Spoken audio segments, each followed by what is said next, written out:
Sezona približuje koncu, predstavniki civilne iniciative Velenje šele zares začenjajo svoj boj proti visokim stroškom ogrevanja.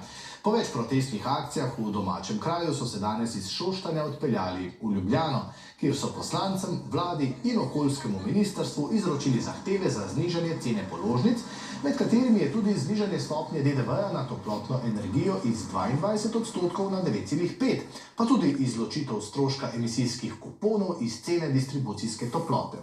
Če njihove zahteve ne bodo upoštevane, pa bodo, napovedujejo, sprožili postopek za razpis referenduma. Spremljala jih je Danica Jovanović. Tretji protestni shod civilne iniciative Velenje proti visokim stroškom položnic za ogrevanje se je ob 11. uri začel pred termoelektrarno Šoštanj. Zato bomo danes takoj po tej tiskovni konferenci vodstvu termoelektrarne Šoštanj uročili ponovno zahtevo, da zniža, se pravi takoj ceno toplotne energije na 20 evrov na megavatno uro. Cena toplotne energije trenutno znaša 48,13 evra na megavatno uro in je najnižja v državi, odgovarjajo v Tešu.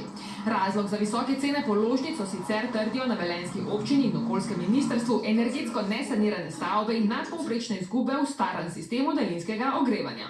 Da je zato kriva prav občina, pa so prepričani v civilni iniciativi, ki se ob tem sklicujejo na nedavno izjavo okoljskega ministra Bojana Kumra, da v nekaterih primerih občani nosijo breme zaradi neskrbnega gospodarjenja z gospodarsko javno službo daljinskega ogrevanja. Podpiramo izjave ministra Bojana Kumra, saj tudi mi ugotavljamo in opozarjamo že nekaj časa, da mestna občina Velenje in ne ravna gospodarno z javnim dobrom. Danes na okoljskem ministrstvu pojasnjujejo, da je vlada občinam omogočila tudi številne subvencije, s katerimi bi občanom lahko omogočili nižje cene ogrevanja.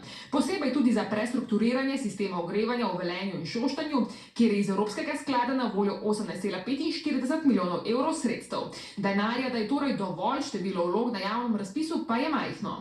Ta sredstva nikoli niso bila za Šaleško dolino, ker je tudi to v Šaleški dolini drugi največji sistem.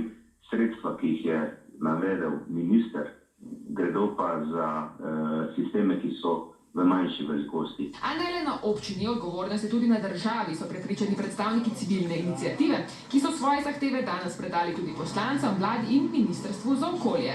Da znižajo stopnjo DDV-ja iz 22% na 9,5% za opravljene storitve in da izločijo strošek emisijskih kuponov CO2 za regulirane izhodiščne cene distribucije toplote. Če zahteve ne bodo upoštevane, so napovedali sprožitev postopka za razpis referenduma. S prijateljem sva se vračala domov.